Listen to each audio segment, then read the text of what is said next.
Hey everyone, it's Aaron Gergel with Watchdog Cyber, and we want to introduce you to the C-Suite Cyber Podcast. I've got Dan Heimler with me as well. Dan is our CEO, I'm the CISO, and we are both co-founders of Watchdog Cyber. We want to talk to you today a little bit about IT and cyber budgets for your business. So, Dan, you want to get the conversation started for us? Sure. I think it's a great topic. I know the people that we've been talking to, we get asked that question, and a lot of people really don't understand how much they should be putting aside for IT. And now they got to figure out how much to put aside for cybersecurity. They think it's all one thing. Um, I think one thing is IT people are generally introverts, so they have a harder time fighting for a budget. So it's got to be, this has to rely on the C-suite. It has to rely on the business leaders to understand how much they should be putting aside. They're running the business. They should know that. And we've read a lot of things on it. We've talked about this before. It's a range 4 to 10% of their annual revenue should go towards an IT budget. So you might say, well, gosh, why is it such a big swing? And it is. And I think it really depends on the business, what their investment is to technology. Is it importance, or is it one of those things where they're like, we got to buy another computer, or we got to buy more computers, and they look at it as a pain in the butt, or do they look at it as an investment to running their business more efficiently and effectively? So I think that scale, depending on what they put it in, that number depends on what they see technology as to their business. Yeah, and I think you brought up a couple good points there, right? I think the one big point is a lot of companies look at IT very much as a cost center. And I Hmm. think part of the reason is exactly what you said, right? IT folks in general are introverts. They Right. have a hard time going and having tough discussions about budget and the reason why to make certain investments. And your C-suite ends up looking at them of saying, "Oh God, here they come again, asking for more Right. money," Right. right? Right. And it's not necessarily that they're looking for more money. They're trying to make things better. You know, Right. if they want to make an investment to do a refresh of all of your equipment, it's not necessarily because they want to do that, right? There's a lot of work involved in doing that, Hmm. but the reward for that is so much better. You're going to have your employees are going to be happier, right? Right. That they don't have a machine that's constantly crashing or a machine that they come in every day and they hit the power button, they got to walk away for 4 minutes for the thing to boot up, right? Right. Right. Um, so yeah, like you said, it really is how do you as a C-level person, how do you look at technology in your business? Do you look Hmm. at it as just a cost center, something that is just, eating at the bottom line? Or are you shifting your focus to figure out how do we use technology strategically in our business? Right. Yep. And there's Exactly. so many ways to do it. There's a lot of ways, right? Everyone's business is different, but I mean, every business we walk into, everyone uses computers, right? They may not have a server, but they got computers. They've got some form of computer in their business that they're running their business on. Um, if you had a CEO or anybody in a business and they've had a computer for a couple of years and you went and brought them a brand new laptop, sat it down next to them and they fired it up, they would probably be like, "Holy crap, this thing is fast. Oh my God, I can't believe this." And it's just happened so slightly over time that it gets slower and slower and slower. Things get downloaded on there. They don't know what's running in the background. It keeps happening like that. It's like watching kids, right? You have two young kids. If someone doesn't see your kids for 6 months, what do they say when they come over and see them? Oh my God, look how big they've gotten. Yeah, and you're like, yeah, I guess, like, because you've seen them grow every single day, right? You don't see that big jump. And I think it's the same thing with a computer. You just don't realize how slow it's gotten over a year, 18 months, 2 years, right? Until Well, I mean, until you can compare it. I'm guilty of that, right? Oh yeah, your computer. You're right. You know, when we started this thing, I was still running a freaking, I don't know, at the time it was Yeah, 8 years old, a MacBook Pro, right? But right, it was working, and like right, I was able to be productive, right. and then it got to a point where I'm like, well, I can't update it anymore, right? And us being a cybersecurity business, I'm like, well, if I can't update it and there's vulnerabilities and I can't patch them, I got to look at something else, right? Right. Um, which again, this is another reason why to consider having an IT budget, right? Exactly. You'll Because know, at some right? point the Yeah. hardware just becomes end of life and not supported. But yeah, Yep. so I got to a point with my MacBook where I'm like, all right, well, it no longer serves the purpose that I need. Yeah. And we made the investment and I bought a new laptop for myself. And I was like, why did I wait so long? Right. And you're an IT guy. That's what it's like the story of the shoe cobbler, right? He's making shoes for everybody else in the village, but his kids don't have shoes for themselves. Yeah. It is something. I mean, when you're using it and you're focused on other things, I can see it can get very easily. We get distracted with our business and things that we work on, right? And all of a sudden you're like, oh crap, we got to do that. I get it. It happens, but um, with the way technology is being utilized in companies nowadays, it's got to be on the forefront of these business leaders' minds. It has to be. And now we're just talking about IT budget. You transition that to, well, now we got to think about cybersecurity, right? Well, now how much do I spend on that? Well, I mean, it's not going away, right? I don't care what administration is in this country leading it, as we heard from somebody, it's going to be there. It's not going away, right? I mean, we've had a prospect tell us when a different administration is in there, all this is going to go away. We've heard a lot of excuses, and this kind of stuff is not going away. It's going to be your cybersecurity budget, your IT budget is going to be no different than your internet cable for your home or your business, right? Those costs are just going to be a part. You're going to have it, and the government is pushing regulations down. Insurance companies, we're doing a lot of work with some insurance companies right now, finding out they're tightening their reins on who they're giving policies to, the things they want to see in place, and those are cybersecurity tools. And you got to have the money for it. You got to budget for it.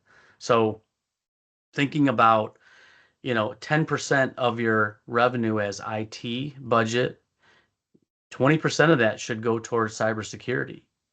And you're a $10 million business. You're thinking, my God, I got to spend $1 million for IT. Well, I mean, depends on your size of your business, how many people, right? But you should budget that. And now you got 200 grand a year for cybersecurity. Those numbers are pretty accurate. I mean, you got to have the right tools in place. So, depending on your business, if you got compliances, things like that, it's going to be more or less, but you should know there's got to be a number that you set aside. Yeah, I mean, those numbers are definitely on the higher end of the scale for both as far as budgets are concerned. But what's wrong with budgeting for the best, right?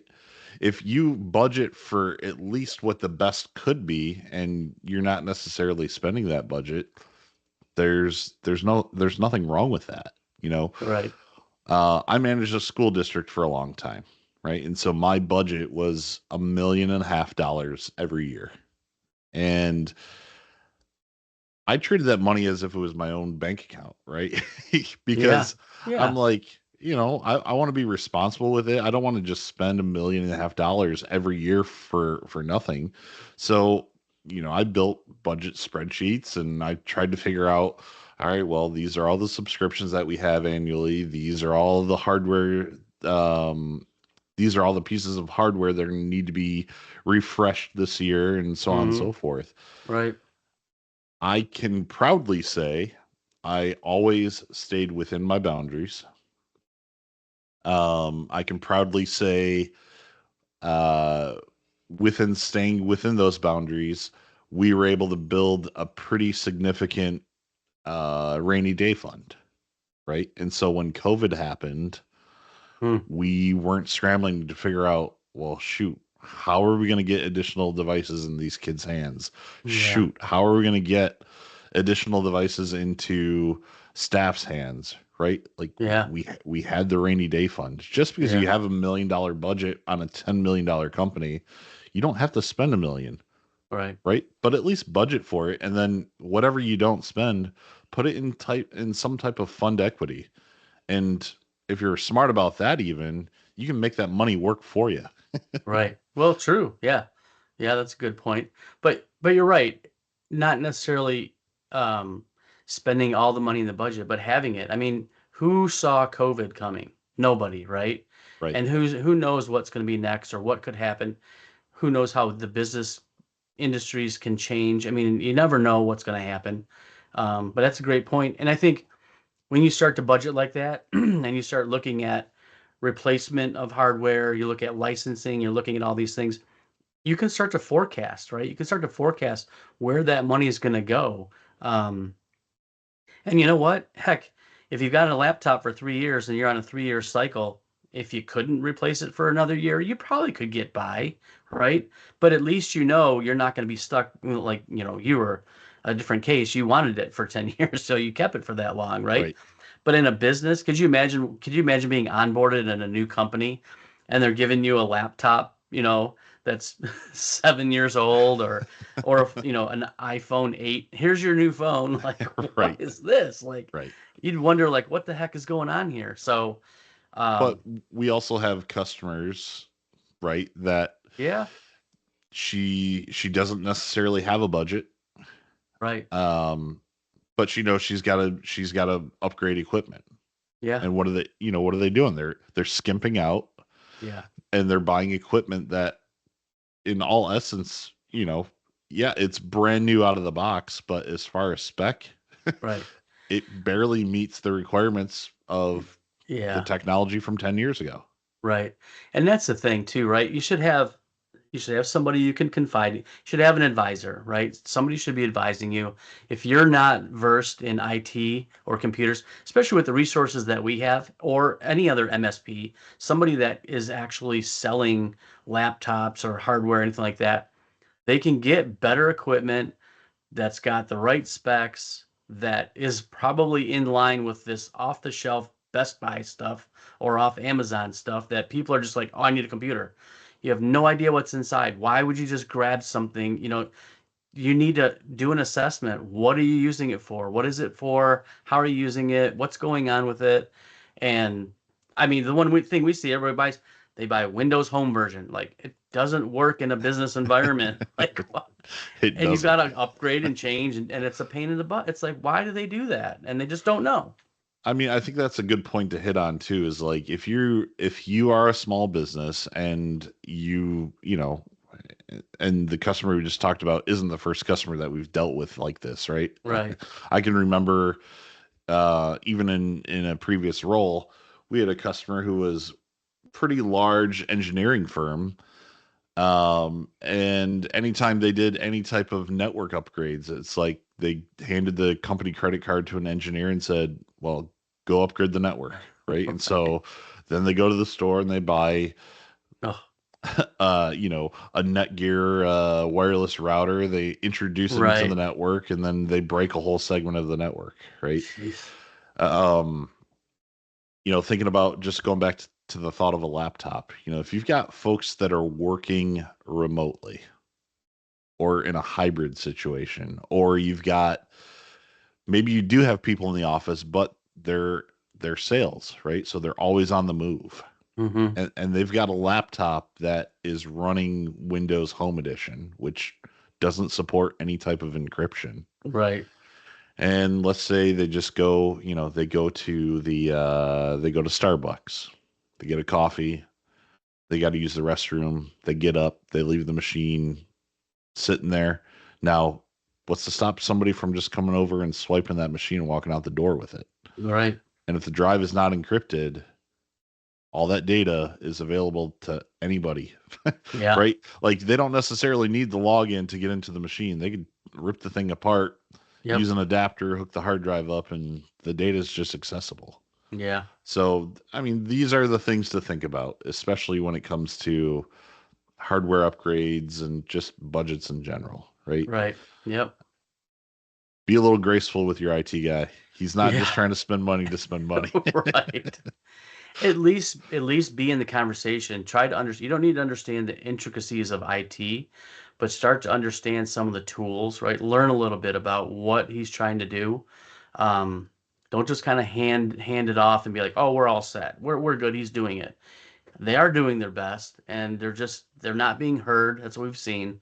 They're not being heard. We've seen there's a 150 employee manufacturing facility over here that has one IT person.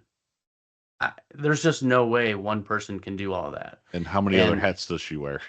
yeah, right. And it's like, holy smokes. And I think there's just not enough education for some C-level people, not all, that they don't really get how much goes into it or how much is not getting done because they aren't investing enough money in it, right? Maintenance, upgrades, updates, things like that. It's not happening. You're slowing your productivity down by so much. It's just not even until you know it, you don't know it. There's a huge disservice by not having an IT person at the table Yeah, inside of your C-suite meetings. right.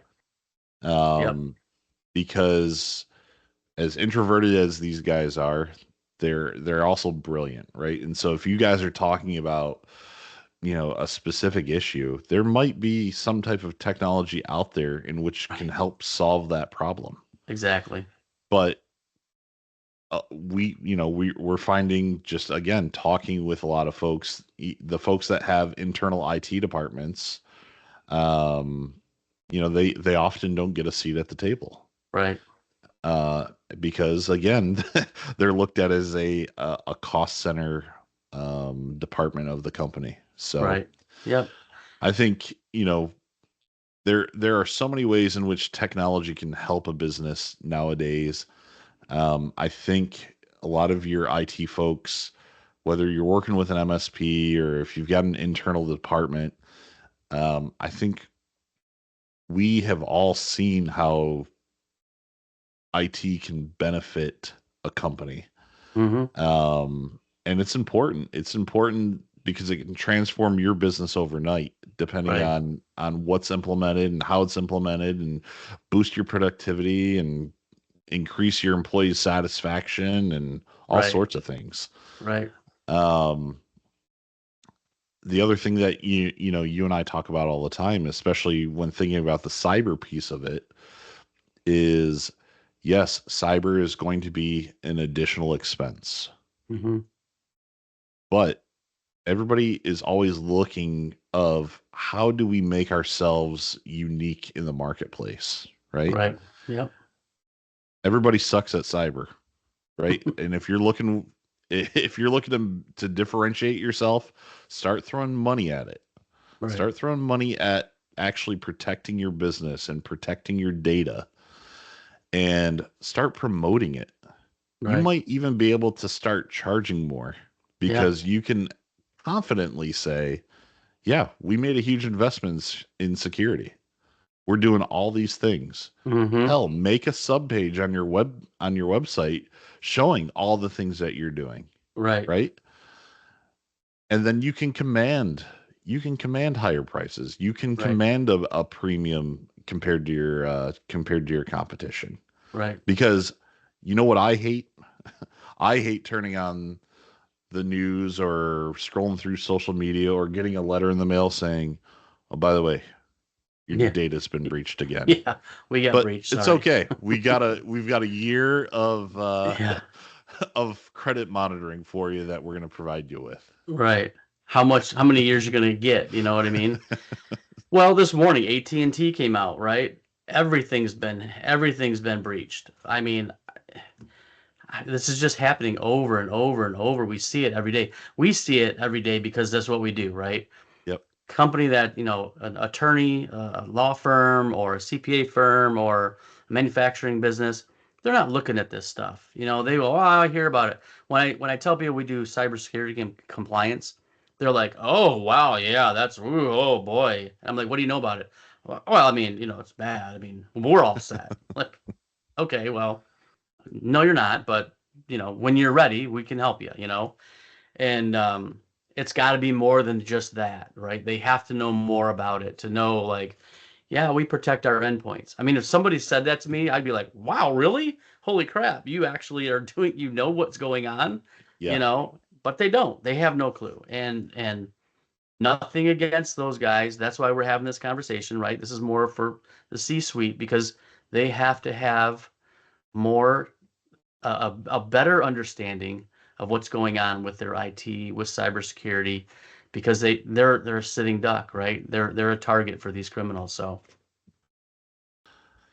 So Dan, just thinking about budgets, right? What are some things that companies can be budgeting for right now, from both an IT aspect and a cybersecurity aspect? okay, so um, when we first start talking with businesses, one of the things that we look at or ask for is, do they have a cyber liability insurance policy?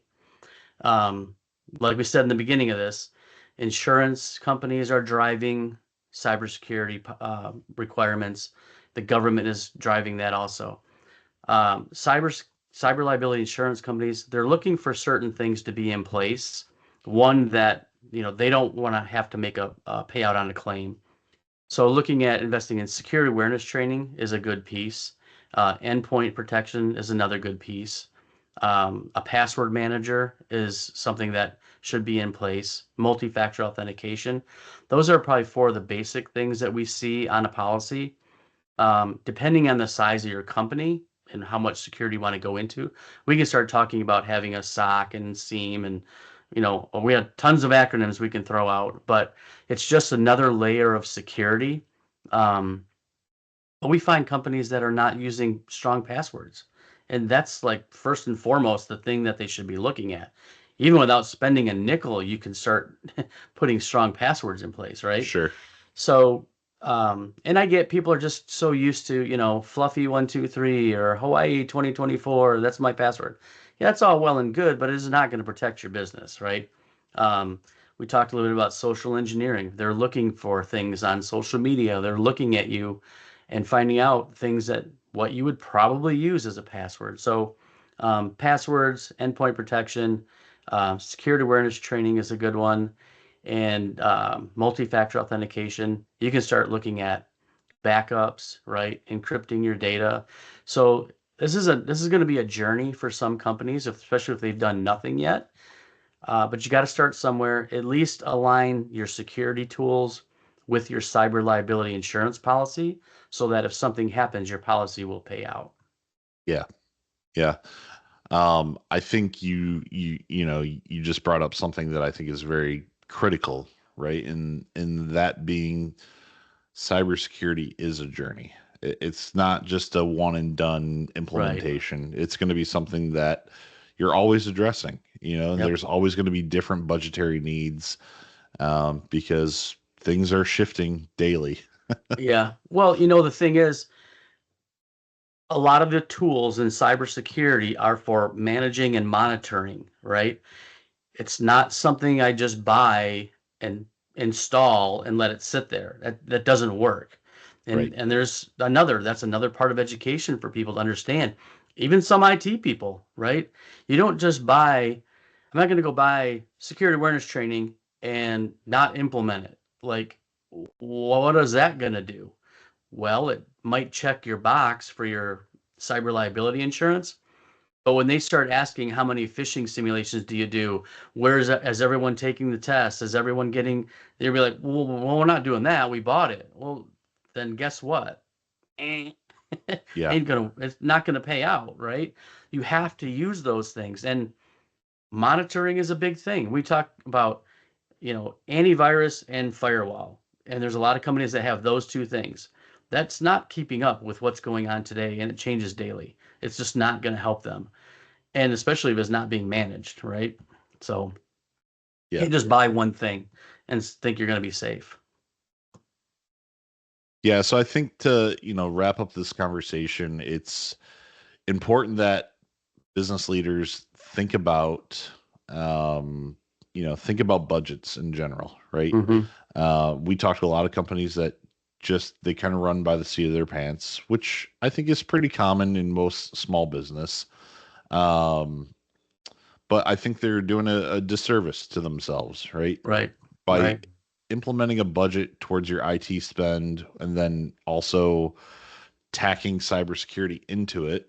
Um, Even though I think there's probably argument that cybersecurity necessarily isn't an IT expenditure. I mean, there are IT things, but Right. overall, it's a business or risk issue. Yep. I digress on that. Yeah. No, I get it. Right. But that's where most organizations put the cyber stuff is under the IT budget. So Yeah. budgeting for both leads businesses into having a plan of how are we spending money in IT? How are we going to use IT? What type of cyber protections do we have in place? Right. What should we be doing from a cyber aspect? Um, and it's hard to figure those things out without having a plan. Right. Bring your IT staff into your leadership meetings. Right. Let them listen. Let them be a part of the team. Yep. You'd be surprised of some of the ideas they might have to help you solve the problems that you have in your business. Right. Well, that too, that is a great point. And then also, if leadership is starting to learn and understand questions that they should be asking about cybersecurity, and their IT person can't answer them, or they say, "Look, we really need some help in that area," that's a great that's what needs to happen. Is there should be accountability, but there should also be a conversation where, hey, I need help. And we see that so much, right? The IT person needs help with cybersecurity. They're great at making things work and operational, um, but they need help securing it. So it is another conversation. It is about risk management, but if leadership can't ask the right questions of their IT, then this whole thing doesn't get done. Yeah, yeah. Dan, do you have any closing thoughts on this? That was my closing thought. All right. I don't have anything additional to add to this conversation, but if you've got anything to add, feel free to leave a comment on the video, and we'd love to continue the conversation with you. Yep, Until sounds next good. time, this is Aaron and Dan with the C Suite Cyber Podcast. We'll talk to you soon. Take care.